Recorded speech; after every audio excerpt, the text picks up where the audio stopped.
कुमार जी प्रदेश के सह प्रभारी, आदरणीय केशव प्रसाद मौर्य जी उप मुख्यमंत्री, आदरणीय डॉक्टर दिनेश शर्मा जी हमारे उप मुख्यमंत्री, हम सबके बीच में पहुंच चुके हैं। मित्रों, मैं एक बार माननीय राष्ट्रीय अध्यक्ष जी का अपने इस प्रबुद्ध जन नागरिक सम्मेलन में मैं इस लखनऊ की सरजमी पर जो आज इस ऐतिहासिक सभागार, जो हम सब लोग इस सभागार में प्रबुद्ध नागरिक यहाँ पर उपस्थित हैं, इस सम्मेलन में मैं इसलिए चाहता हूं कि आप एक बार जोरदार तालियों से करें, क्योंकि 48 घंटे में, और ऐसे नहीं, एक बार आप सब अपने स्थान पर खड़े होकर के, एक स्थान पर खड़े होकर के आप अपना आशीर्वाद, अपना संबल हमारे राष्ट्रीय अध्यक्ष जी मंचस्थ नेताओं को गड़गड़ाहट के साथ करेंगे। बोले भारत माता की, भारत माता की। बहुत बहुत धन्यवाद।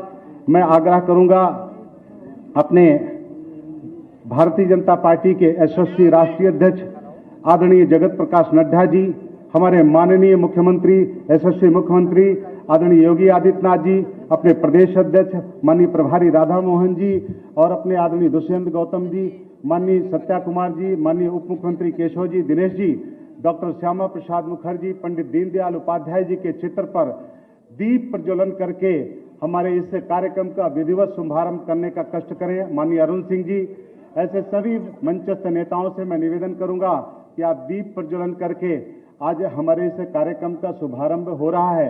माननीय राष्ट्रीय अध्यक्ष जी के कर कमलों के द्वारा माननीय मुख्यमंत्री, माननीय प्रदेश अध्यक्ष जी, माननीय उप मुख्यमंत्री केशव जी, दिनेश जी, माननीय हमारे दुष्यंत गौतम जी जो राष्ट्रीय महामंत्री हैं, माननीय अध्यक्ष जी के प्रवास के हमारे प्रभारी हैं, आदरणीय राधा मोहन जी, जिनको उत्तर प्रदेश के कार्यकर्ता ये कहने लगे हैं कि बिहार से सांसद नहीं, प्रभारी नहीं, बल्कि ये तो मेरे घर के हैं, इतना प्रवास करते हैं, वह भी हमारे बीच में हैं।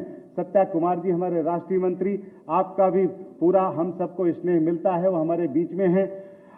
बोलिए भारत माता की, भारत माता की, भारत माता की। मैं आग्रह करूंगा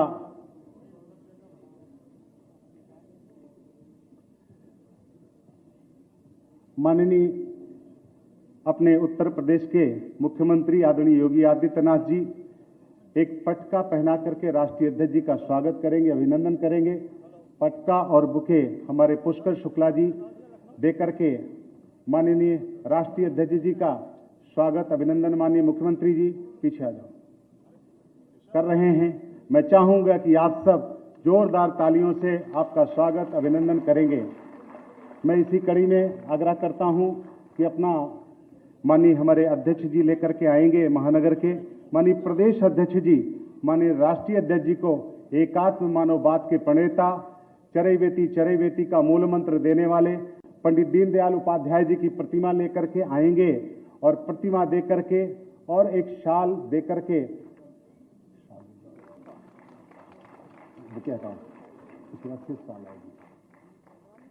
अभिनंदन कर रहे हैं माननीय मुख्यमंत्री जी, माननीय प्रदेश अध्यक्ष जी एक बार जोरदार तालियों के स्वागत करेंगे, अभिनंदन करेंगे। इसी कड़ी में मैं आग्रह करता हूं अपने भदंत शांति मित्र जी को लेकर के आएंगे, उसके बाद हरगोविंद सिंह जी को, हरगोविंद सिंह जी, उसके बाद अपने वैभव खन्ना जी, इनको क्रम से ले ले लाइन में, जैसा मैंने बोला है। मैं बोल रहा हूं ना, आप लेके तो आओगे, नेक्स्ट साल लिए रहिए, सब लिए रहिए हाथ में। भदंत शांति मित्र जी जो ऑल इंडिया भिक्षु संघ के राष्ट्रीय उपाध्यक्ष हैं और ऐसे अपने बहुत बड़ी सेवा के क्षेत्र में काम किया है। माननीय अरुण सिंह जी का स्वागत, अभिनंदन करेंगे। राष्ट्रीय महामंत्री जी का अरुण सिंह जी का स्वागत करेंगे, अभिनंदन करेंगे। वो आशीर्वाद देने के लिए, वो आशीर्वाद के रूप में आपका मैं आग्रह करूंगा आदरणीय हरगोविंद सिंह परिहार जी, माननीय दुष्यंत गौतम जी का, हरगोविंद सिंह जी आगे आइए, लेके जाओ तुरंत, दुष्यंत गौतम जी इधर यहाँ ले आइए। हमारे राष्ट्रीय महामंत्री जी का, माननीय राधा मोहन सिंह जी, हमारे प्रभारी का डॉक्टर वैभव खन्ना जी,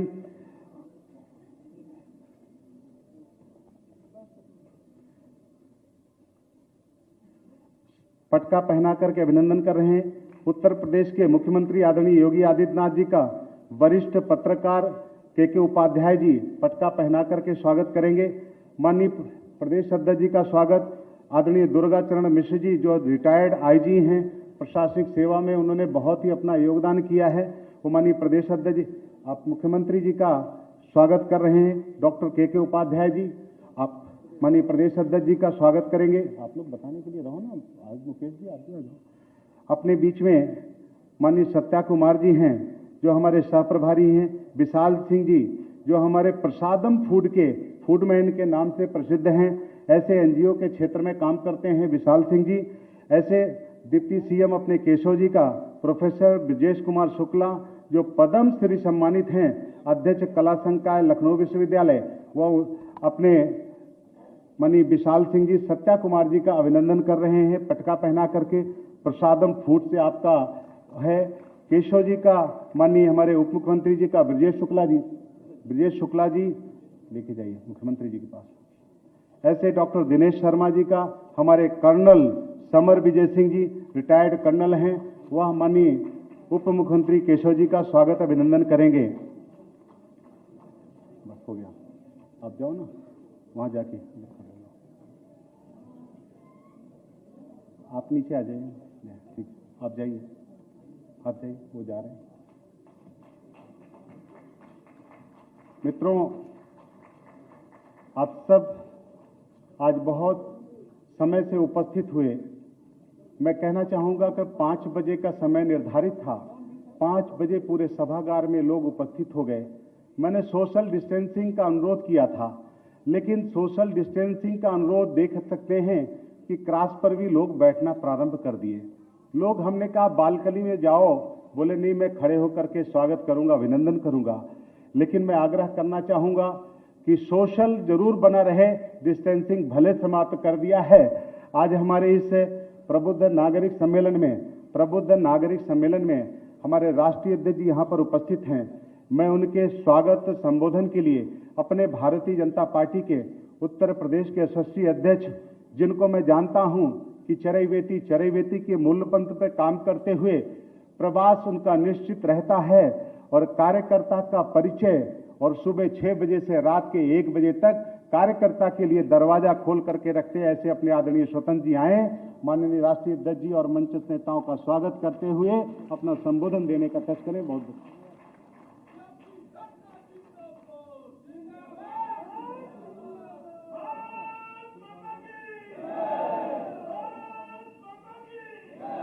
देश के यशस्वी, तेजस्वी और देश के लोकप्रिय राष्ट्रीय अध्यक्ष आदरणीय जगत प्रकाश नड्डा जी, जिनके नेतृत्व में कोरोना महामारी में कार्यकर्ताओं ने सेवा का संकल्प लिया, बिहार चुनाव में सफलता प्राप्त हुई। छोटे स्थानीय स्तर के चुनाव जो हम लोग कभी हैदराबाद ऐसे स्थानों पर भी आपके नेतृत्व में पार्टी का ग्राफ जबरदस्त बढ़ा।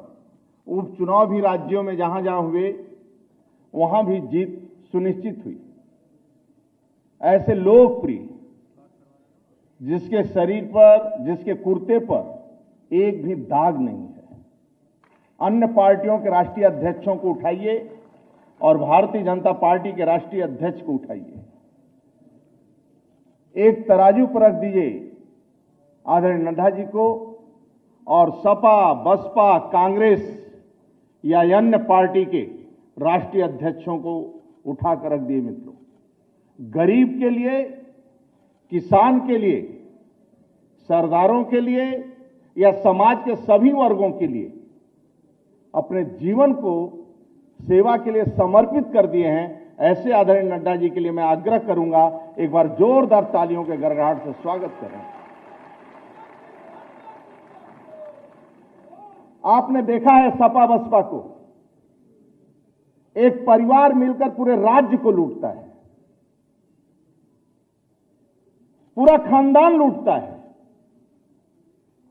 राज्य के अंदर भ्रष्टाचार, गुंडागर्दी, लड़कियां सुरक्षित नहीं हैं, बेटी सुरक्षित नहीं रहती थी।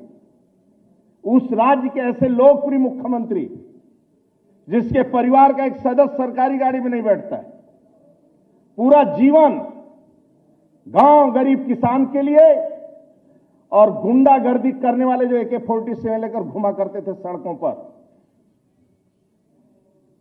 वह सभी के ऊपर योगी सरकार का बुलडोजर चल रहा है। ऐसे लोकप्रिय नेता आदरणीय मुख्यमंत्री जी, एक बार तालियों के गड़गड़ाहट से स्वागत करो मित्रों।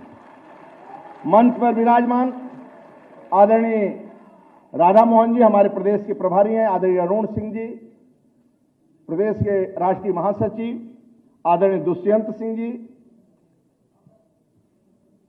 आदरणीय उप मुख्यमंत्री आदरणीय केशव प्रसाद जी, आदरणीय डॉक्टर दिनेश शर्मा जी, आदरणीय सत्या जी, संचालन कर रहे आदरणीय गोविंद शुक्ला जी, उपस्थित हमारे सामने वरिष्ठ मंत्री, सभी सम्मानित विधायक, शहर के प्रबुद्ध जन।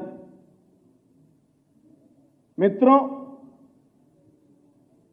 भारतीय जनता पार्टी, बाकी आदरणीय योगी जी आदरणीय नड्डा विषय रखेंगे, लेकिन भारतीय जनता पार्टी के 4 नेताओं से समझ में आ जाएगा कि पार्टी है क्या।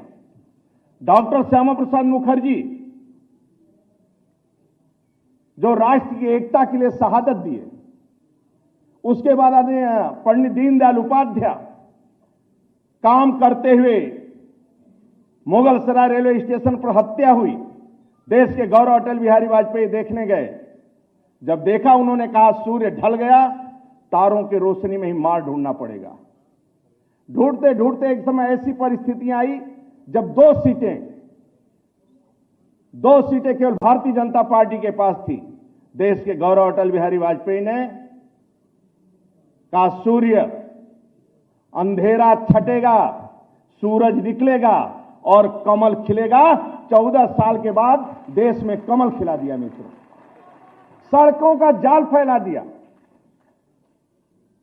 राष्ट्र का सम्मान पूरी दुनिया में, कारगिल युद्ध, पोखरण विस्फोट, गांव-गांव सड़क दिया।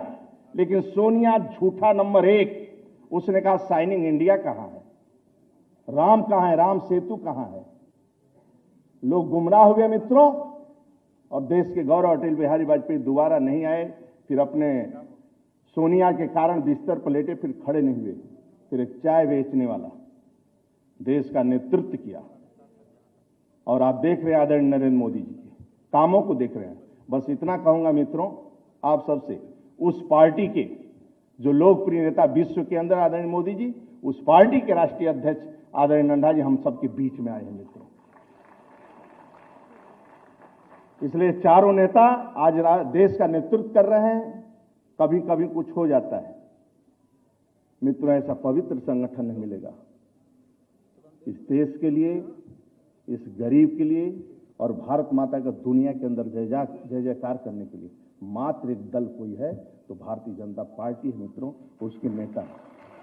इसलिए आप सबसे निवेदन करूंगा, प्रार्थना करूंगा कि आप जो प्रबुद्ध जन हैं, दुर्जन लोगों के सक्रियता से नुकसान नहीं होता है मित्रों, लेकिन सज्जनों की निष्क्रियता से समाज का बहुत नुकसान होता है।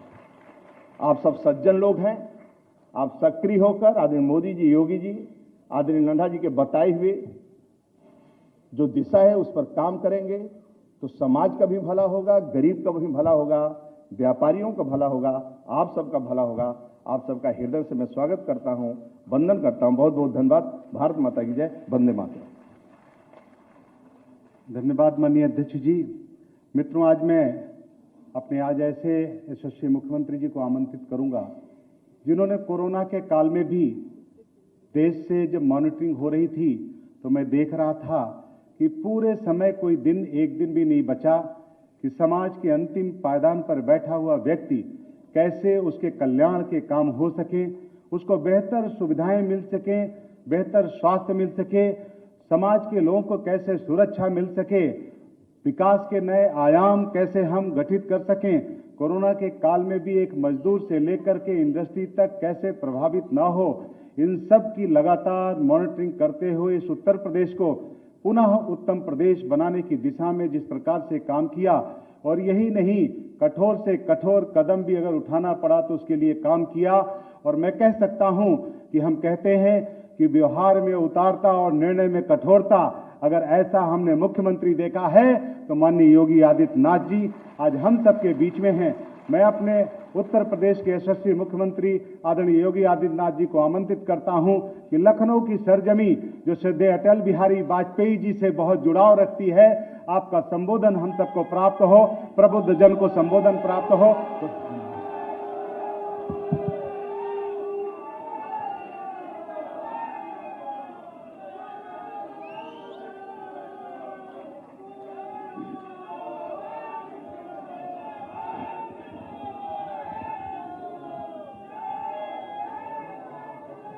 भारत माता की, भारत माता की, भारत माता की। भारतीय जनता पार्टी के राष्ट्रीय अध्यक्ष माननीय जगत प्रकाश नड्डा जी के 2 दिवसीय उत्तर प्रदेश प्रवास के कार्यक्रम के इस श्रृंखला में लखनऊ के प्रबुद्ध जनों के साथ आज के इस संवाद और नागरिक अभिनंदन कार्यक्रम के अवसर पर उपस्थित दुनिया के सबसे बड़े राजनीतिक दल भारतीय जनता पार्टी के राष्ट्रीय अध्यक्ष माननीय श्री जगत प्रकाश नड्डा जी, मंच पर उपस्थित भारतीय जनता पार्टी के राष्ट्रीय उपाध्यक्ष और प्रदेश के प्रभारी माननीय श्री राधा मोहन सिंह जी, भारतीय जनता पार्टी के राष्ट्रीय महासचिव श्री अरुण सिंह जी, श्री दुष्यंत गौतम जी,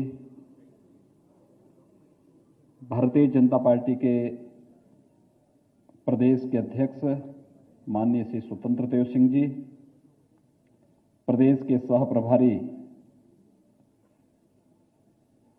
सम्मान्य श्री सत्या कुमार जी,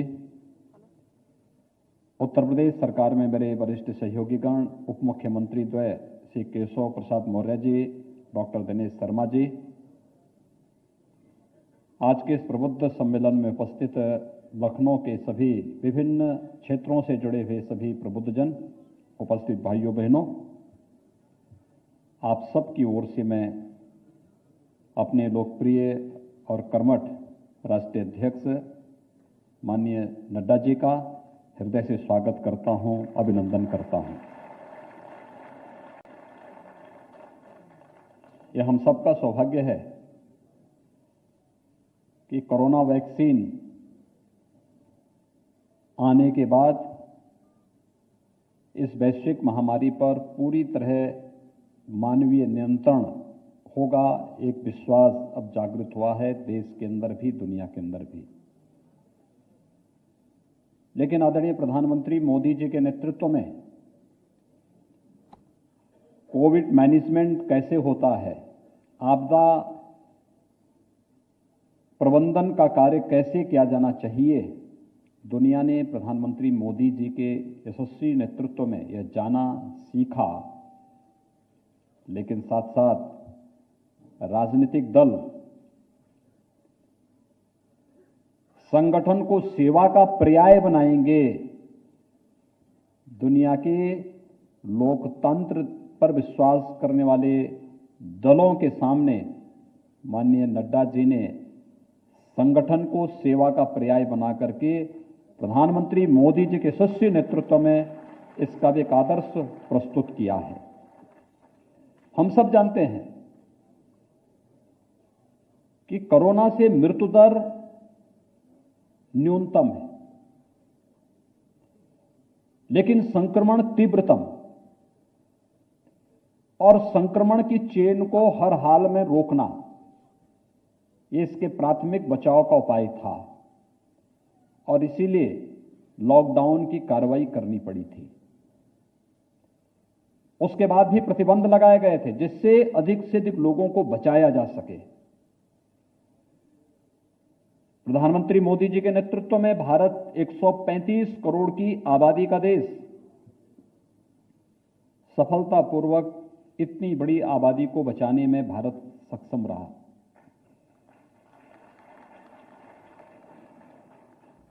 शासन अपने स्तर पर प्रयास किया, उसमें सफलताएं भी मिली, लेकिन राजनीतिक दल, आप दिन प्रतिदिन नेताओं के वक्तव्य सुनते होंगे, देखते होंगे, उनके आचरण को नजदीक से महसूस करते होंगे। राजधानी में आप लोग रहते हैं, प्रदेश के अन्य क्षेत्रों से, देश के अन्य क्षेत्रों से आपका संवाद बना रहता है और उस संवाद के कार्यक्रम को आपने महसूस किया होगा। उनके वक्तव्य, यानी कोरोना का पहला केस उत्तर प्रदेश में मार्च प्रथम सप्ताह में आया था। आज 22 जनवरी है, यानी लगभग 10.5 महीने बीत चुके हैं। बहुत सारे दलों के नेता तो ऐसे हैं कि जो अभी भी क्वारंटीन में हैं, घर से बाहर नहीं निकल रहे हैं। उनका ट्वीट आते हैं। जब नेता ही क्वारंटीन में है तो स्वाभाविक रूप से कार्यकर्ता तो आइसोलेट होगा ही होगा। तो ये आइसोलेट कार्यकर्ताओं ने, उन दलों के कार्यकर्ता भी आइसोलेट हुए हैं। लेकिन इसके विपरीत मैंने इस बात को देखा है कि 15 मार्च से हम लोगों ने कोविड प्रबंधन का कार्य प्रारंभ किया था और कोई सप्ताह ऐसा नहीं था जब प्रधानमंत्री मोदी जी ने देश के मुख्यमंत्रियों के साथ या तो वीडियो कॉन्फ्रेंसिंग के माध्यम से या टेलीफोनिक वार्ता के माध्यम से संवाद न बनाया हो। जान भी बचाना है, जहान भी बचाना है, इस मंत्र को देकर के हर स्तर पर राज्यों के साथ संवाद बनाना, उन्हें सहयोग करना, हर एक स्तर पर एक नया संबल देना, प्रोत्साहन देना, सकारात्मक सोच के साथ आगे बढ़ने के लिए कार्य करना, यह कार्य हुआ। लेकिन मैं देखता था कि सरकार, भारत सरकार के साथ हम संवाद बनाते थे, तब तक नड्डा जी का भी फोन आ जाता था कि योगी जी क्या हो रहा है, थोड़ा बीजेपी के कार्यकर्ताओं के बारे में थोड़ा बात करिए, जनता को बचाना है। संगठन, अब कार्य इस समय संगठन का नहीं होना है, इन कार्यकर्ताओं को थोड़ा जनता की सेवा में लगवा दीजिए।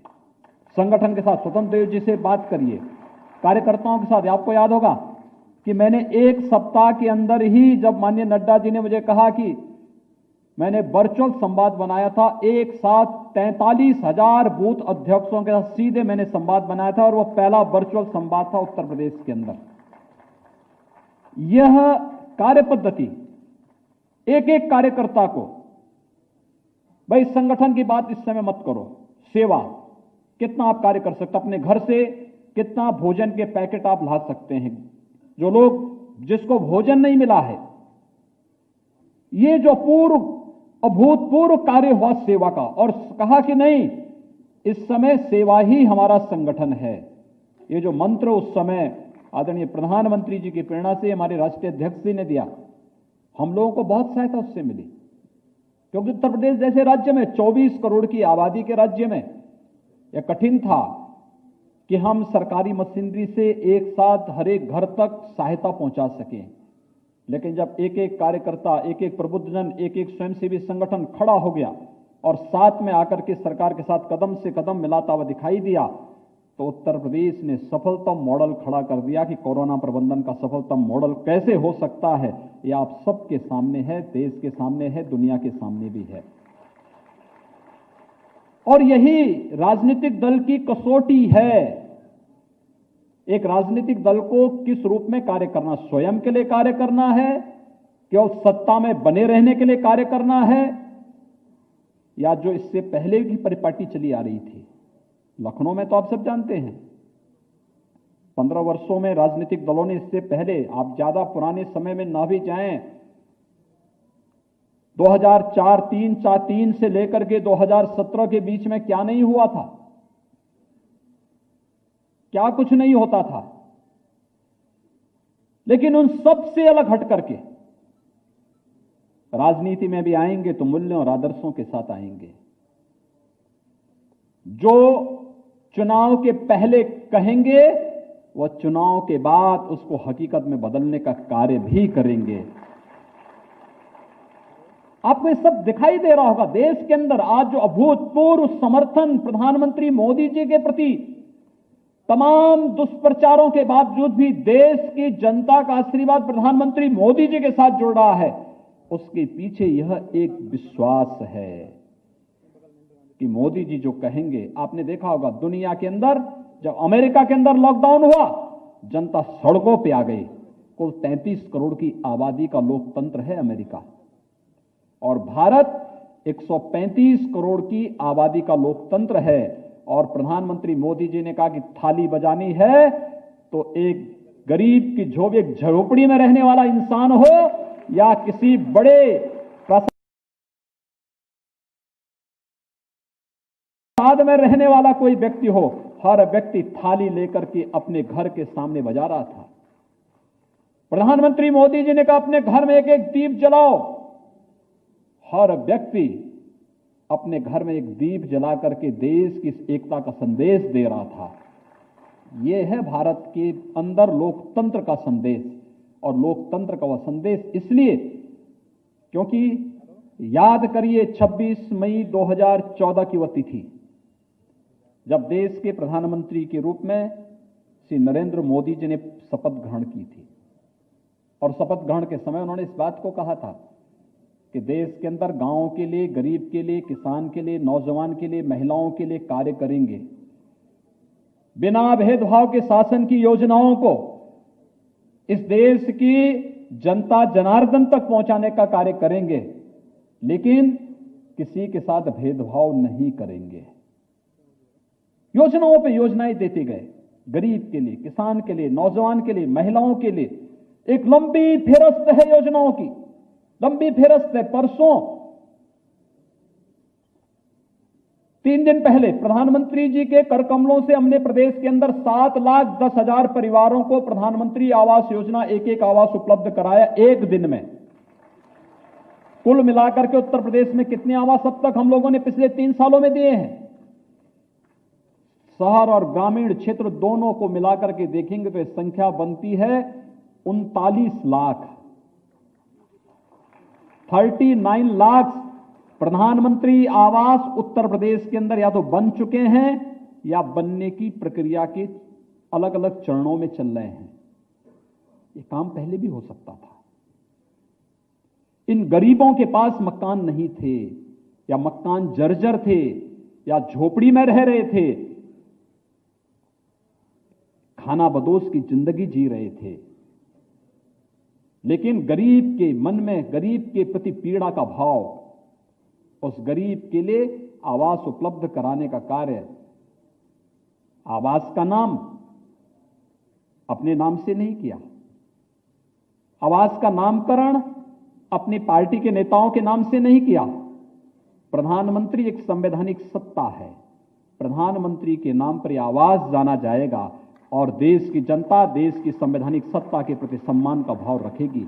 यह कार्य इन आवास योजनाओं के माध्यम से देश के प्रति जोड़ने का यह भाव, यह उन योजनाओं के माध्यम से देखने को मिल रहा है। एक एक योजनाओं को आप देखेंगे, उसमें न जाति का भू है, न परिवार का भू है, न किसी प्रकार की क्षेत्र का, न भाषा का, न मत का, न मजहब का, न संप्रदाय का, किसी प्रकार का नहीं। एक ही भाव है, एक भारत श्रेष्ठ भारत। यानी आज भी हम लोगों को क्या कहा जाता है? मुझे याद है चुनाव के पहले हम लोग एक बैठक में थे और बैठक में हमारे एक कार्यकर्ता ने कहा कि अगर बिजली का बिल समाप्त हो जाए तो जनता में वोट दे देगी। तो हमारे एक नेता ने कहा क्या कि हम केवल सत्ता के लिए राजनीति में आए हैं या देश के लिए आए हैं? अगर देश की हमें सोचना है तो एक सस्टेनेबल डेवलपमेंट की तरफ हमें जाना होगा, सतत विकास की तरफ हमें चलना होगा। और सतत विकास ये कि हम जनता को सुविधा देंगे, लेकिन जनता को साथ साथ पुरुषार्थ करने के लिए प्रेरित करेंगे, जिससे उसकी आने वाली पीढ़ी और खुशहाल हो सके। ये हमारा प्रयास होना चाहिए। और ये प्रयास उसके जीवन में निरंतर खुशहाली की ओर उसे प्रेरित करेगा। सत्ता प्राप्त करना केवल हमारा लक्ष्य नहीं होना चाहिए।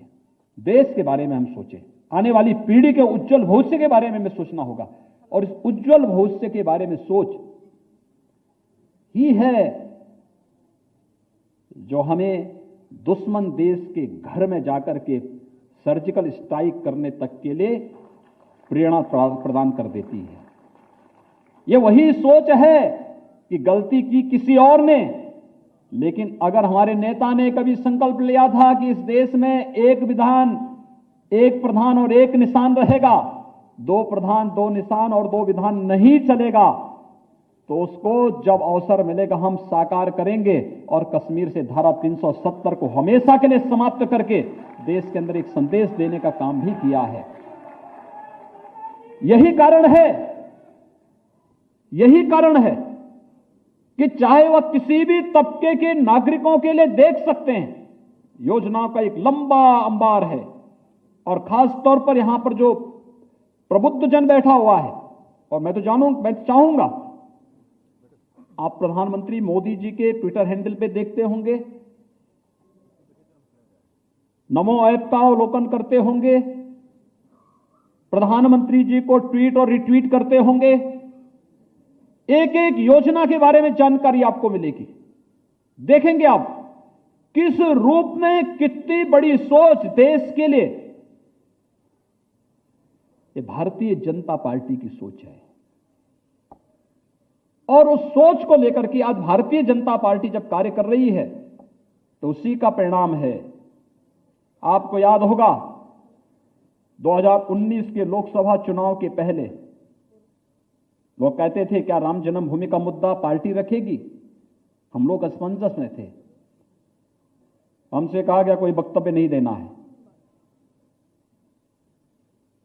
और जब घोषणा पत्र भी जारी हुआ कि संवैधानिक दायरे में रहकर के समस्या का समाधान करवाएंगे, आपने देखा होगा बहुत सारे दल ऐसे थे, बहुत सारे लोग आज ऐसे हैं, समस्या का समाधान हो गया, वो कह रहे हैं कि राम तो हमारी भी हैं।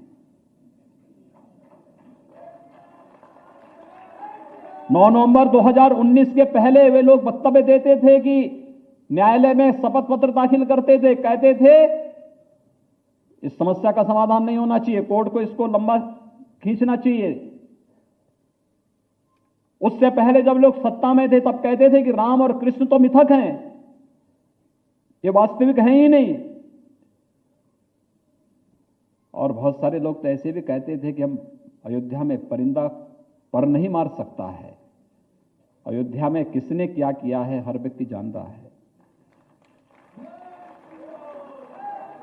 और आज तो अयोध्या में प्रधानमंत्री मोदी जी ने भगवान राम के भव्य मंदिर के निर्माण कार्य को भी आगे बढ़ा दिया है। कितना आनंद का विषय है, जो कहा सो करके दिखा दिया है।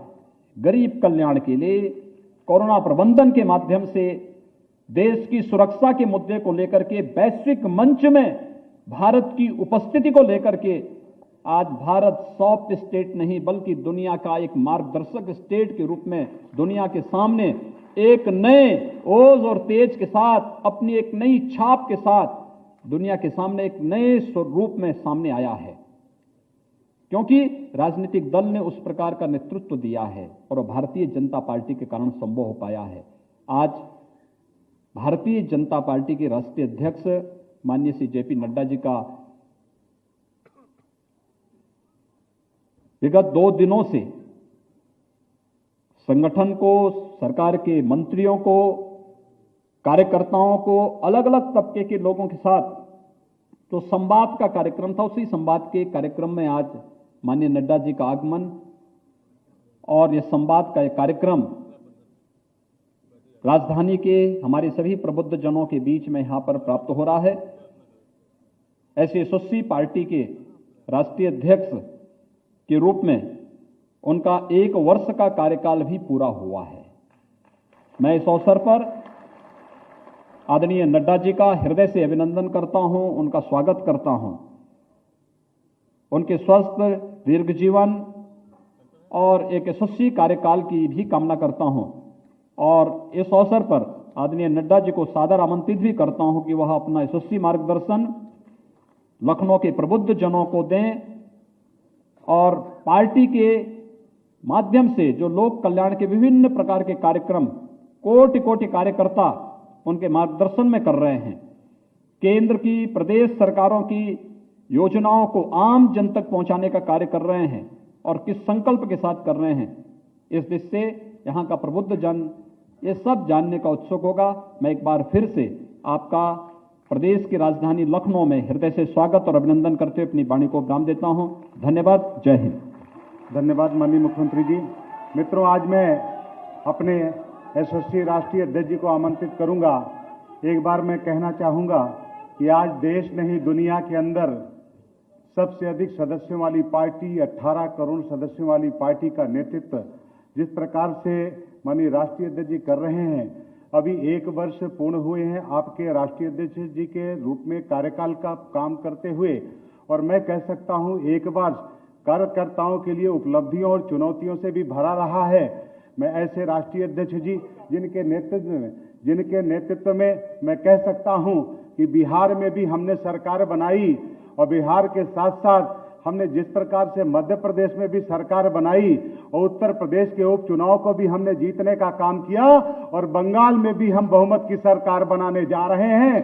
ऐसे अपने यशस्वी राष्ट्रीय अध्यक्ष जी से मैं आग्रह करूंगा कि यहां पर आएंगे, एक बार अपने कार्यकर्ताओं से और साथ में जनता जनार्दन और साथ में प्रबुद्ध नागरिकों से मैं आग्रह करूंगा कि अपने स्थान पर खड़े होकर के जोरदार करतल ध्वनि से स्वागत करें। या लगना चाहिए कि अटल जी की धरती है, लखनऊ की सरजमी है। भारत माता की, भारत माता की। जेपी नड्डा, नरेंद्र मोदी, भारत माता की। बहुत बहुत धन्यवाद माननीय राष्ट्रीय अध्यक्ष जी।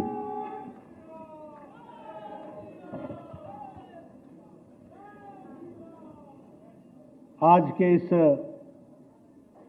प्रबुद्ध नागरिक जन के कार्यक्रम में उपस्थित उत्तर प्रदेश के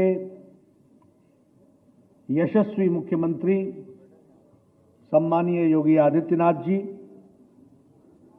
हमारे भारतीय जनता पार्टी के बहुत ही कर्मशील, संवेदनशील और जुझारू मेहनतकश अध्यक्ष सम्मानीय स्वतंत्र देव सिंह जी, पार्टी के साथ अपने आप को समावेश करते हुए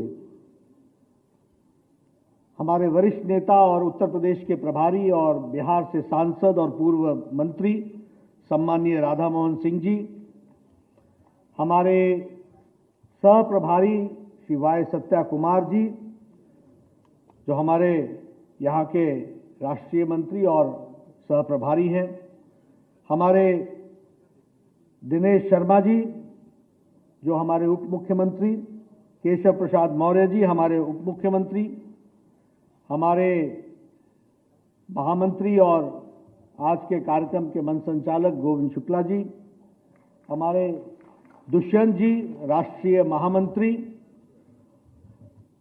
हमारे अरुण सिंह जी हमारे राष्ट्रीय महामंत्री, और यहाँ लखनऊ में भारत रत्न सम्मानीय अटल बिहारी वाजपेयी जी की कर्मस्थली में उपस्थित हमारे सभी प्रबुद्ध नागरिक सज्जन बंधुओं, मीडिया के मेरे साथी, प्रिंट मीडिया और इलेक्ट्रॉनिक मीडिया के साथी और वरिष्ठ पत्रकार बंधु,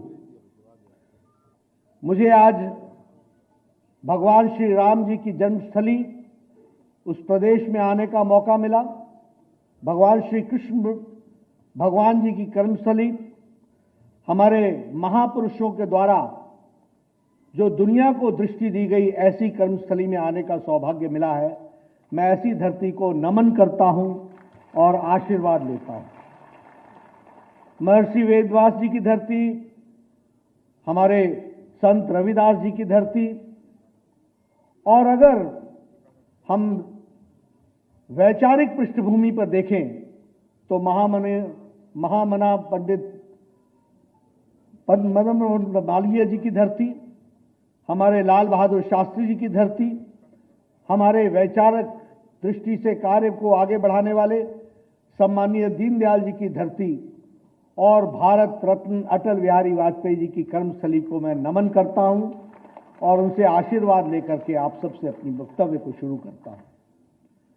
मित्रों, कल ही आज तक का और कार्वी इनसाइट्स का एक पॉल सर्वे आया है, जिस सर्वे में देश के प्रधानमंत्री सम्माननीय नरेंद्र मोदी जी को आज तक का सबसे लोकप्रिय प्रधानमंत्री के रूप में देखा गया है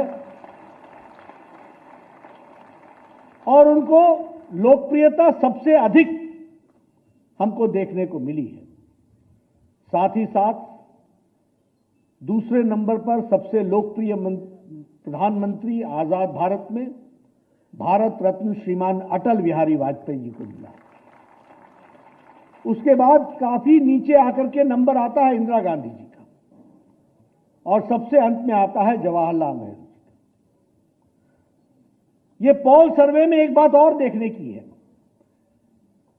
इस सर्वे में कि 17 साल जवाहरलाल नेहरू जी को प्रधानमंत्री रहने का मौका मिला, 14 साल इंदिरा गांधी जी को मौका मिला, अटल जी को टुकड़ों में 6 साल मौका मिला और हमारे मोदी जी ने तो अभी 6 साल ही कंप्लीट किए हैं, लेकिन हमारी दृष्टि हमको देखना चाहिए। और मैं आपके साथ खुशी के साथ ये इजहार करना चाहता हूं कि नंबर 1 मुख्यमंत्री में पॉल सर्वे में श्रीमान योगी आदित्यनाथ जी आते हैं। इनको भी मैं बधाई देता हूं।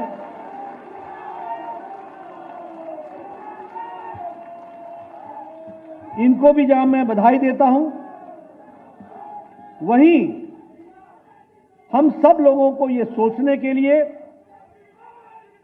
विचार करने के लिए, प्रबुद्ध नागरिक जन के तरीके से ये ध्यान में रखना चाहिए कि आखिर ये रेटिंग होती कैसे है और क्यों होती है।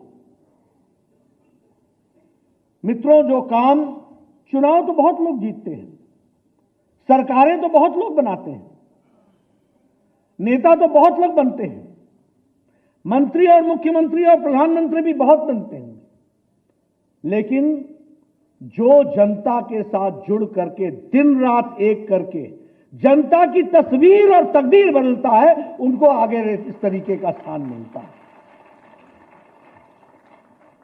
और मैं फिर कहने के लिए नहीं कह रहा हूं, और आपके और हमारे सर्टिफिकेट से कुछ बात नहीं बनती। जनता का आशीर्वाद चाहिए। अभी अभी भारत के एक तरीके से मिनी इलेक्शन हुआ। कई जगह पर स्थानीय निकायों के चुनाव हुए, कहीं बाई इलेक्शन हुआ, कहीं प्रदेश का चुनाव हुआ, कहीं बड़े चुनाव हुए, कहीं छोटे चुनाव हुए। धारा 370 को हटाने के बाद जम्मू कश्मीर में, लेह लद्दाख में ऊपर चुनाव हुआ। लेह की ऑटोनॉमस हिल काउंसिल की 26 सीटों में 16 सीटें भारतीय जनता पार्टी जीत जाती है।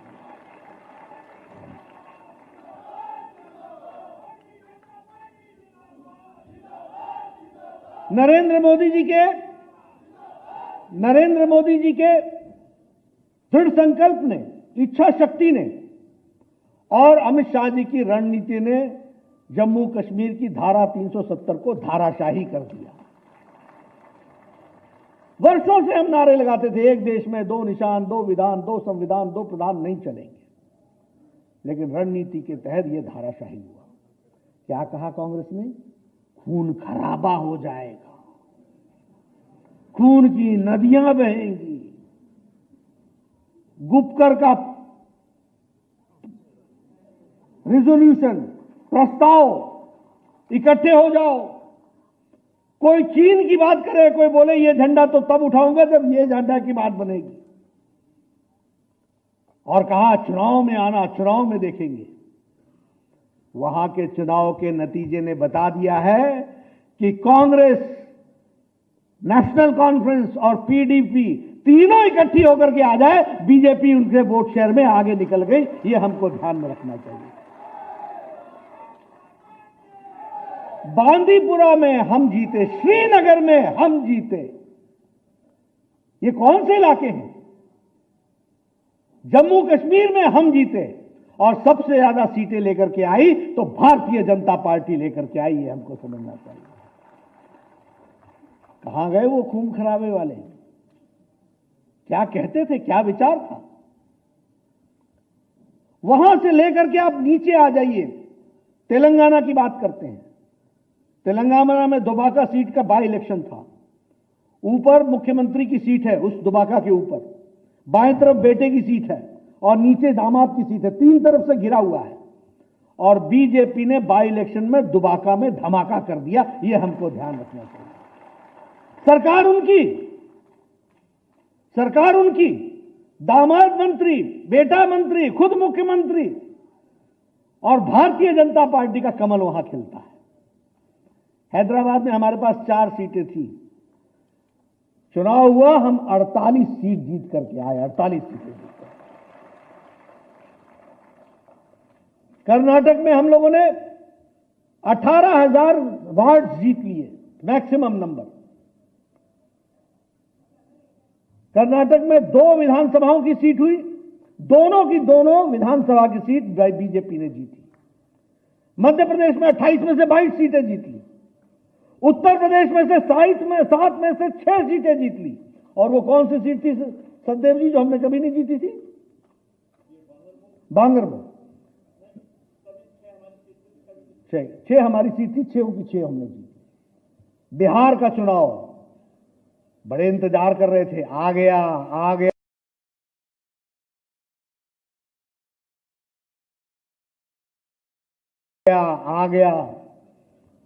बाद में चला गया और भारतीय जनता पार्टी का कमल खिल गया।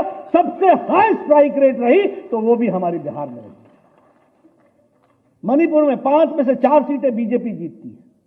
अरुणाचल प्रदेश में सारे का सारी सीटें 82% सीट्स भारतीय जनता पार्टी का कमल खिलता है। नॉर्थ ईस्ट में यह समझना चाहिए।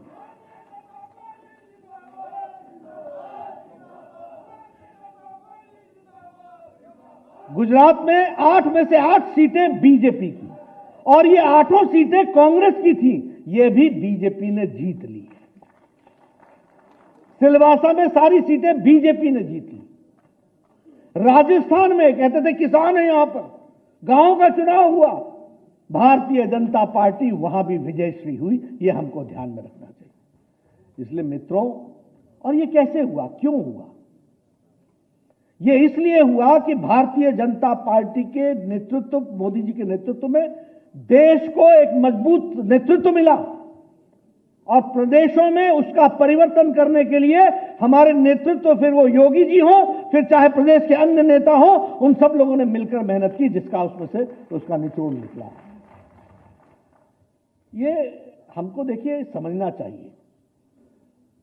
कोरोना तो सबके लिए नया था, कोरोना का अटैक तो सबके लिए बराबर था। फर्क इतना था कि अमेरिका की जनसंख्या 33 करोड़ थी और भारत की जनसंख्या 1 अरब 30 करोड़ थी। फर्क तो यह था कि यूरोप तो छोटा सा इलाका है, स्वास्थ्य में हमसे अच्छा था। अमेरिका में हमारा से स्वास्थ्य की सिस्टम अच्छे थे, हम उनके व्यवस्थाओं के बराबर नहीं थे। लेकिन हमारे पास मोदी जी जैसा नेता था जिसने दुनिया को एक दिशा दे दी कि कोरोना से कैसे लड़ाई लड़ी जा सकती। सारा अमेरिका, सारा यूरोप कंफ्यूज रहा इकोनॉमिक्स और हेल्थ के बीच में, डोलता रहा। लॉकडाउन लगाएं कि नहीं लगाएं, बचाएं कि नहीं बचाएं। नतीजा क्या हुआ? अच्छी स्वास्थ्य सेवाएं भी चरमरा गई और वह अपने आप को असहाय महसूस करने लगी। चुनाव का कारण बना, अमेरिका के अंदर मुद्दा बना, और चुनाव में हमको मालूम है कि इस तरीके से उनको दिक्कतें आई। लेकिन प्रधानमंत्री मोदी जी, मुझे याद है पार्लियामेंट में कोरोना के आने के पहले 5-7 दिन पहले वो जब बैठे थे तो उन्होंने हम चर्चा में कहा, मैं अस्वस्थ हूं, मैं कुछ देख रहा हूं, मुझे लग रहा है कुछ ना कुछ करना पड़ेगा। ये जो रिपोर्ट्स आ रही हैं इसमें हमको कुछ ना कुछ देखना पड़ेगा। वो देख सकते थे और मुझे याद है कि उसके 3 दिन बाद पार्लियामेंट बंद हुई और बाद में फिर जनता कर्फ्यू, और जनता कर्फ्यू के बाद बोल्ड और टाइमली डिसीजन लॉकडाउन का लगा करके देश की 130 करोड़ जनता को बचाने का काम किया। उस समय हमारे पास 1500 पर डे टेस्टिंग कैपेसिटी थी, 1500। एनआईवी पुणे में, national institute of virology Pune में लैब थी। आपके यहां लखनऊ से भी पहले वहां जाता था और वहां से टेस्ट होकर के चौथे 5वें दिन आता था, तब पता चलता था।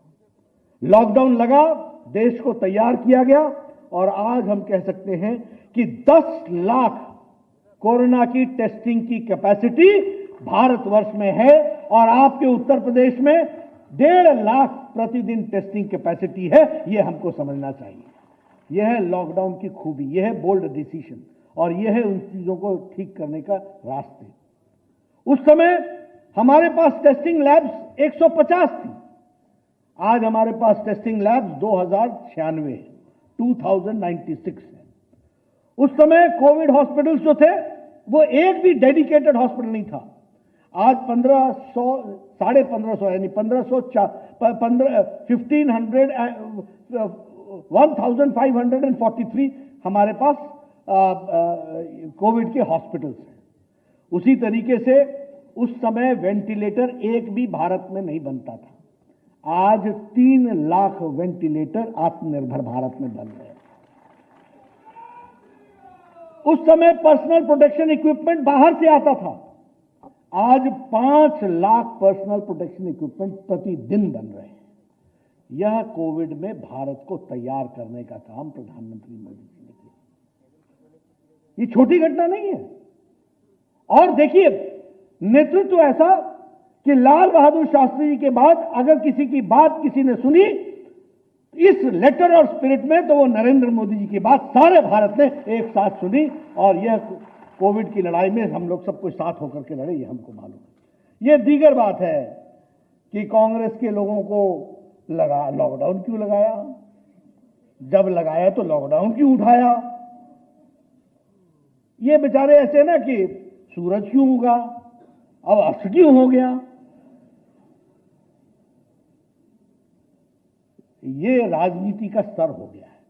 लेकिन इस लॉकडाउन के माध्यम से जो देश को दिशा दी गई, और इतना ही नहीं, लॉकडाउन लगा, 1,70,000 करोड़ रुपए का प्रधानमंत्री गरीब कल्याण पैकेज मोदी जी ने दिया। 80 करोड़ की जनता को मार्च महीने से लेकर के दीपावली और छठ तक 5 किलो चावल, 5 किलो गेहूं, 1 किलो दाल प्रति व्यक्ति खिलाने का काम किया ताकि उनको अनाज की कोई कमी ना हो। और हमारे योगी जी ये पीछे थोड़ी ना रहते, इन्होंने कहा उत्तर प्रदेश की तरफ से हम भी देंगे और यहां भी हर तरीके से उसकी मदद की गई। वो हमारे को देखने को मिला। देखिए देश कैसे नेतृत्व में बदलता है। एक समय में एक प्रधानमंत्री कहते थे कि हम 1 रुपया भेजते हैं तो 85 पैसे रास्ते में घिस जाते हैं। जो हाथ लगाता है नोट को वो उसमें से निकाल लेता है और 15 पैसा पहुंचता है। और यह जो लोग डिजिटल इंडिया को क्रिटिसाइज करते थे, वही कोरोना में मोदी जी ने न पोस्टमैन, न पोस्ट ऑफिस, न बैंक, सीधे सीधे 20 करोड़ बहनों के खाते में 500 रुपए 3 महीने के लिए 1500 रुपए पहुंचा दिए। ये हमको ध्यान में रखना चाहिए। और उसी तरीके से दिव्यांगजनों के लिए, बुजुर्गों के लिए, ओल्ड एज पेंशन वालों के लिए, हमारे विधवाओं के लिए, उनके लिए भी 1-1 हजार रुपए 3 महीने पहुंचाने का इंतजाम किया। ये बदलता भारत है, ये सशक्तिकरण का भारत है। और इसलिए जब कभी गुजरात के चुनाव आए, उत्तर प्रदेश के चुनाव आए या रेटिंग हो, तो उसमें सबसे ऊपर अव्वल दर्जे पर भारतीय जनता पार्टी के हमारे मोदी जी, हमारे योगी जी आते हैं। इस बात को हमको समझना चाहिए। ये आत्मनिर्भर भारत, जब आत्मनिर्भर भारत का बात आई तो कांग्रेस बोली ये क्या भला है। अरे तुमने तो निर्भर भारत बनाया हुआ था, तुमको क्या मालूम आत्मनिर्भर क्या होता है। ये तो आत्मनिर्भर भारत तो प्रधानमंत्री मोदी जी ने बनाया। 20 लाख करोड़ रुपए इस पर इन्वेस्ट होंगे, 1 लाख करोड़ रुपए किसानों पर खर्च होगा, पैसा मोदी जी का होगा, किसान तय करेगा कि उसको क्या चाहिए, कोल्ड स्टोरेज चाहिए, अनाज का स्टोरेज चाहिए, सड़क चाहिए, मंडी चाहिए, बिल्डिंग चाहिए, या उसको अपनी व्यवस्थाओं को पहुंचाने के लिए एयर कंडीशन गाड़ी चाहिए। जो तय करेगा, पैसा मोदी जी का होगा, खर्च किसानों पर होगा। ये 1 लाख करोड़ रुपए का फार्म गेट का इंतजाम किया गया। एमएसएमई सेक्टर को आगे बढ़ाने का इंतजाम किया गया। उसी तरीके से एमएसएमई सेक्टर को हर तरीके का समर्थन देने का प्रयास हुआ है। लोकल फॉर वोकल बनाने की बातचीत हुई, और लोकल फॉर वोकल बनाने की दृष्टि से, हर दृष्टि से अगर हम देखें, यहां उत्तर प्रदेश में भी आगरा कानपुर का लेदर इंडस्ट्री, लखनऊ में चिकन एम्ब्रॉयडरी, वाराणसी में टेक्सटाइल्स, बुलंदशहर की पॉटरी, मुरादाबाद का तांबा उद्योग, कन्नौज का इत्र, ये सबको लोकल वोकल फॉर लोकल हमको बनाना है, वर्ल्ड ब्रांड बनाना है। इसके लिए हमको आगे बढ़ना है। ये आत्मनिर्भर भारत की सीख है। और योगी जी ने तो कहा है कि हम हर जिले में एक न एक सामान को हम उसके साथ वोकल फॉर लोकल करेंगे। और मैं कहता हूं कि ये इस काम में आगे बढ़े हैं। यह उत्तर प्रदेश की आर्थिक तस्वीर बदल डालेगा। इसको हमको समझना चाहिए। ये आत्मनिर्भर भारत है। मित्रों, इतना ही नहीं है। जब कोविड आया तो भारतीय जनता पार्टी भी पीछे नहीं रही। अगर 24 करोड़ लोगों को प्रधानमंत्री जी के आह्वान पर, अगर 24 करोड़ लोगों को हम लोगों ने फूड पैकेट पहुंचाए और उनकी सुविधा की व्यवस्था की, सैनिटाइजर पहुंचाया, करोड़ों की संख्या में हमने फेस कवर बनाए, जहां फेस कवर नहीं मिलता था वहां महिला मंडल, महिला मोर्चा, एनजीओ, सेल्फ हेल्प ग्रुप ने मिलकर करोड़ों की संख्या में फेस कवर बनाए, नए नए डिजाइन के फेस कवर बनाए, एक नया क्रांति ला करके खड़ी की है। वहीं उत्तर प्रदेश भी पीछे नहीं रहा। 4 crore 32 lakh food packet BJP Uttar Pradesh ने बांटा। ये हमको ध्यान में रखना चाहिए। राशन किट बांटे लगभग 41 लाख, मोदी किट 41 लाख बांटे गए। यानी सरकार तो आगे आई, पार्टी भी उसमें अपने आप को जोड़ा। मास्क लगभग 1 करोड़ मास्क बांटे गए हैं। ये उत्तर प्रदेश की बात कर रहा हूं। और आरोग्य सेतु में 2 करोड़ से ज्यादा लोगों को उत्तर प्रदेश में जोड़ा गया। मैं भारतीय जनता पार्टी की उत्तर प्रदेश की शाखा को और हमारे स्वतंत्र देव जी को और उनकी टीम को मैं बधाई देना चाहता हूं कि आपने और सभी विधायकों ने, सब लोगों ने मिलकर के इस काम को आगे बढ़ाया है। इसके लिए मैं इनको बहुत बहुत बधाई देना चाहता हूं।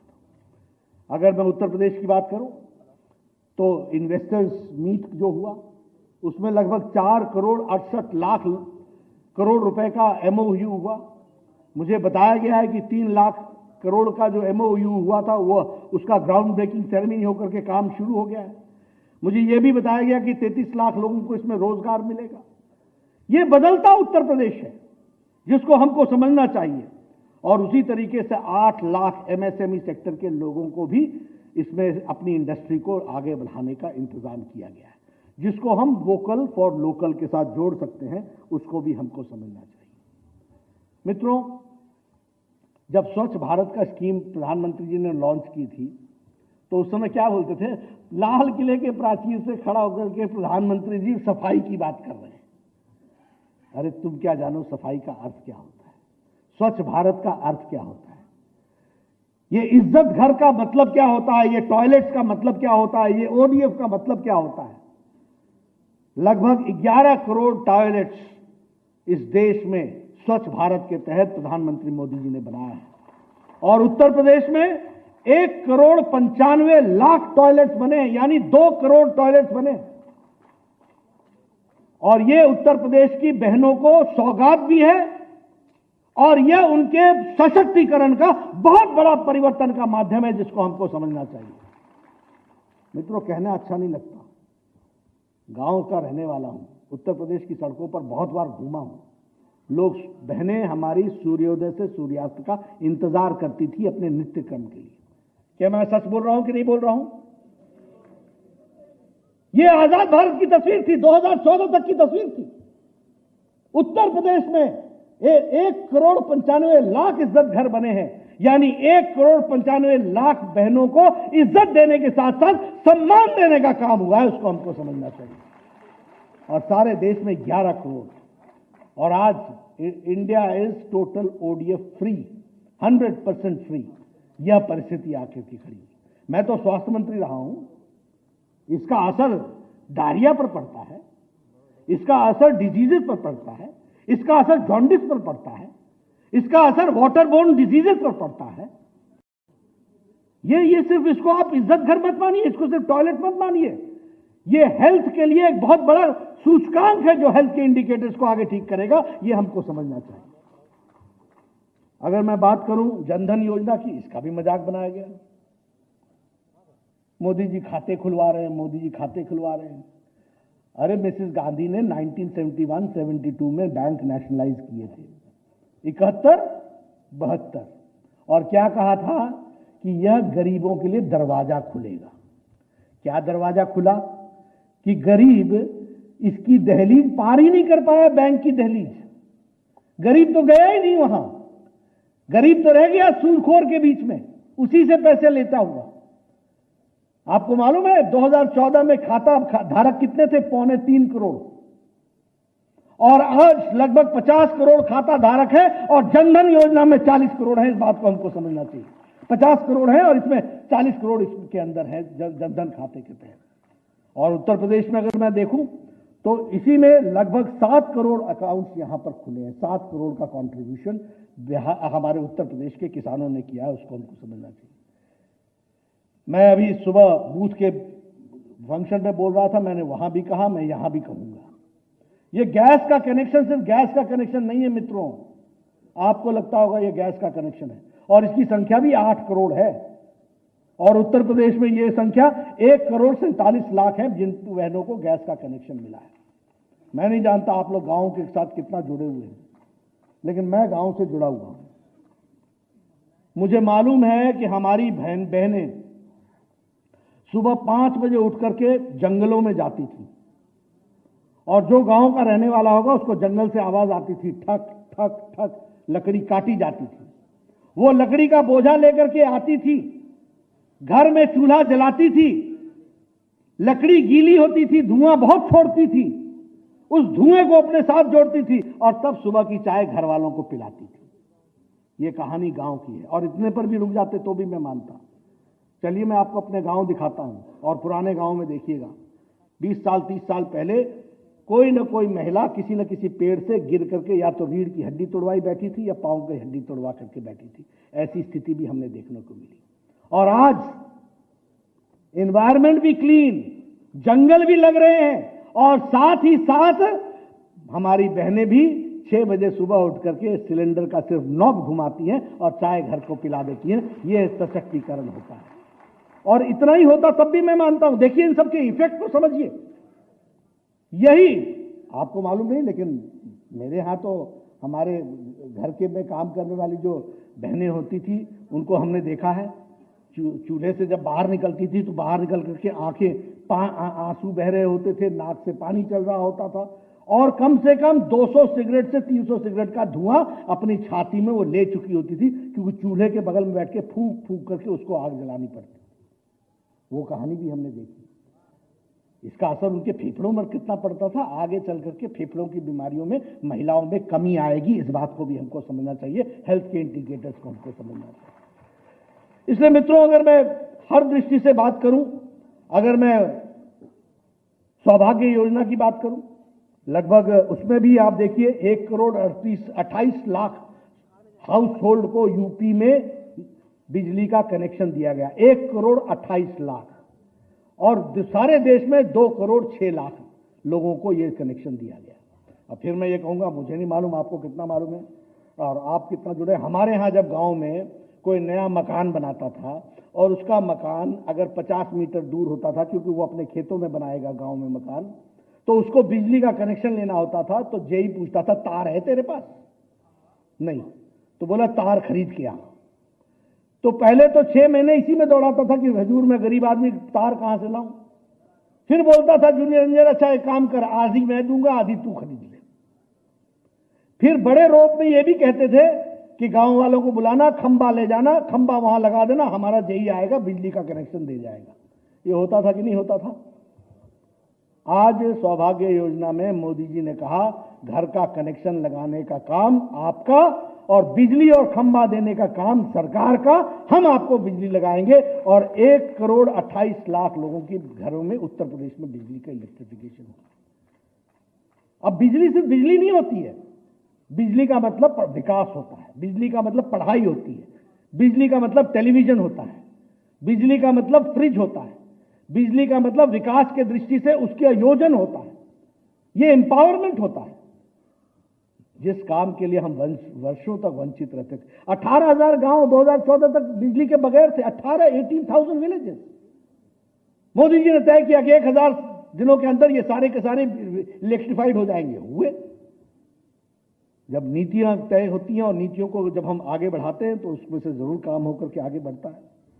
उसी तरीके से लगभग 8,56,00,000 लोगों को प्रधानमंत्री किसान सम्मान निधि में किस्तें दी गई हैं। 2,000 रुपए अभी उनके 18,000 करोड़ रुपए का ट्रांसफर हुआ किसानों के लिए। ये छोटी घटना नहीं है मित्रों, इसको समझना होगा कि यह किसान से के लिए कितने हद तक और किस तरीके से यह परिवर्तन लाने में अपना योगदान कर रहा है, वो हमको समझना चाहिए। उत्तर प्रदेश की बात करूं अगर विकास के दृष्टि से, तो मैं कई बार, ये बड़ा प्रदेश है इसलिए यहाँ बड़े काम होते हैं और बड़े काम होने भी चाहिए, लेकिन मैं एक बात देखता हूं कि योगी जी जिस तरीके से केंद्र की स्कीमों में पूरा योगदान करते हैं और इनको जो योगदान मोदी जी का आशीर्वाद मिलता है उसके चलते जो विकास होता है उसको भी समझना चाहिए। न्यू भावपुर से लेकर खुर्जा के सेक्शन की ईस्टर्न डेडिकेटेड बना है, इसका इनॉग्रेशन फ्रेट कॉरिडोर बना है, इसका इनॉग्रेशन प्रधानमंत्री जी ने 29 दिसंबर को किया है। अभी जो इंडस्ट्रियल प्रोजेक्ट्स का पैकेज हुआ है उसमें 7,725 करोड़ रुपए नेशनल इंडस्ट्रियल कॉरिडोर के लिए आपको मिल रहा है, जो लगभग 2.8 लाख जॉब्स को क्रिएट करेगा। उसी तरीके से अभी अगर हम देखें तो ये जो यहां पर प्रधानमंत्री ग्रामीण बेनिफिशियरी की दृष्टि से 2,691 और लगभग 6.1 लाख पीएम ग्रामीण बेनिफिशियरीज को उत्तर प्रदेश में लाभ मिला है। अगर हम आगरा मेट्रो की बात करें तो 7 दिसंबर को उसका भी इनॉग्रेशन हुआ है, उसका भी काम चला है और वो 29.4 किलोमीटर लेंथ का 8,000 करोड़ रुपए उसमें खर्च हो रहा है। उसी तरीके से 6 लेन project 73 kilometre Varanasi Prayagraj section का, उसका भी काम चला है। उसी तरीके से विंध्याचल में 5,555 करोड़ रुपए का 22 नवंबर को विंध्याचल प्रोजेक्ट्स में भी ड्रिंकिंग वाटर के लिए उसके भी प्रोजेक्ट का शिलान्यास होकर के वो काम शुरू हुआ है। एक जिसको बोलते हैं कि एक तरीके से झड़ी लगी हुई है कार्य के विकास के दृष्टि से। मैंने पहले ही बताया आपको यहाँ किसान में अपने टॉयलेट्स के दृष्टि से स्वच्छ भारत में कितना काम हुआ है। साथ ही साथ अगर उत्तर प्रदेश की बात करें तो विकास की तो कहानी है ही, लेकिन लॉ एंड ऑर्डर में भी उत्तर प्रदेश ने एक अपना परिवर्तन दिखाया है, इसको भी हमको समझना चाहिए। कहना अच्छा नहीं लगता, लेकिन इसके पहले भी सरकारें थी। ये सरकार आएगी तो इनकी गुंडागर्दी चलेगी, वो सरकार आएगी तो उनकी गुंडागर्दी चलेगी। ये क्या तरीका था? क्या साधारण आदमी कहां जाए, कभी सोचा था? लेकिन हां, हम ये बड़े गौरव के साथ कह सकते हैं कि योगी जी के नेतृत्व में लॉ एंड ऑर्डर की सिचुएशन, ये तो छोड़िए, नेताओं को भी समझ में आ गया कि लॉ एंड ऑर्डर होता क्या है। और जीरो टॉलरेंस, ट्रांसपेरेंसी के साथ काम और इन्वेस्टमेंट की दृष्टि से पूरी योजनाओं के साथ काम को आगे बढ़ाने का काम किया है। इसलिए मित्रों, हम विकास की दृष्टि से हम बहुत सी बातें आपसे कह सकते हैं। उसी तरीके से रिलीजियस रिवाइवलिज्म, टूरिज्म की दृष्टि से कहीं दीपोत्सव बन रहा है, कहीं प्रयागराज का कुंभ हो रहा है, कहीं कृष्ण की जन्माष्टमी हो रही है और सभी कार्यक्रमों को अंतर्राष्ट्रीय स्तर पर स्थान देकर के काम हो रहा है। इसको भी हमको समझना चाहिए। तो यह भी जो जिसको हम कहते हैं कि एक रिवाइवलिज्म की दृष्टि से जो काम हुआ है वो बहुत ही सराहनीय है। मित्रों, मैं अपने सभी लोगों से ये जरूर कहना चाहता हूं कि देखिए, जिंदा समाज वो होता है जो अच्छे लोगों को शाबाशी दे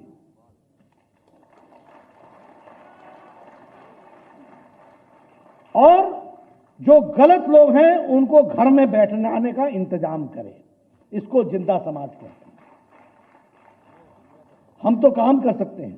भारतीय जनता पार्टी की तरफ से तो हम सरकार के साथ खड़े होकर के दिन रात काम कर सकते हैं। ये कौन सी ऐसी पार्टी है जिसके पास इतनी बड़ी फॉलोइंग हो और वो लॉकडाउन के समय प्रधानमंत्री जी के आह्वान पर घर से बाहर निकल करके कोरोना की चिंता न करते हुए लोगों की चिंता के लिए जुट जाए? वो भारतीय जनता पार्टी है, ये हमको समझना चाहिए।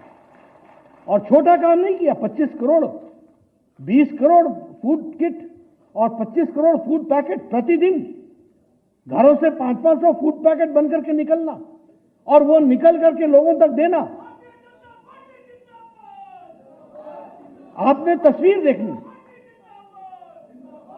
आपने वो ई बुक देखना जिसमें वो काम हुआ है, किस तरीके से लोगों ने काम किया है।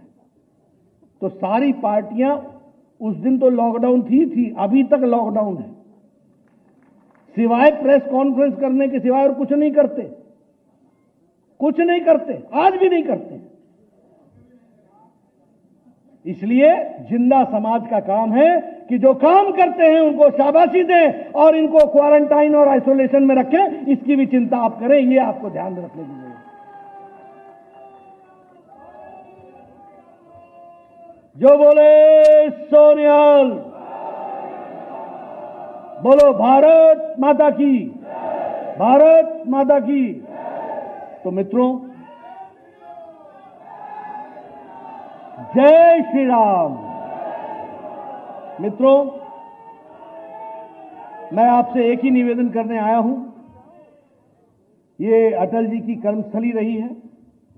उत्तर प्रदेश के बारे में मैंने बताया कि विचार की दृष्टि से दीनदयाल उपाध्याय जी का विचार को लेकर अंत्योदय योजना से लेकर के सबका साथ, सबका विकास, सबका विश्वास लेकर के हम चलने वाले लोग हैं। आप सब लोग ऐसे राजनीतिक दल को, ऐसी सरकार को समर्थन बनाए रखेंगे, उसको और शक्ति प्रदान करेंगे, उसको और ऊर्जा प्रदान करेंगे। और पार्टी की तरफ से मैं आपको विश्वास दिलाना चाहता हूं, हमारा उद्देश्य सत्ता पर बैठने का नहीं है। हम उन लोगों में से हैं कि हम 2 दिन रहे न रहे, लेकिन विचार रहना चाहिए, देश रहना चाहिए और देश को प्रगति करना चाहिए। इसलिए मित्रों, आप सब लोगों से मेरी यही प्रार्थना है कि आप इसी तरीके से अपना आशीर्वाद बनाए रखें और हम लोगों को ताकत प्रदान करें और हम उस ताकत का सदुपयोग करते हुए अंतिम पायदान में खड़े व्यक्ति की सेवा के साथ साथ सबका साथ, सबका विकास, सबका विश्वास लेके चले। बहुत बहुत धन्यवाद। धन्यवाद माननीय राष्ट्रीय अध्यक्ष जी, आपने हमारे उत्तर प्रदेश को 2 दिन का अपना अमूल्य समय दे करके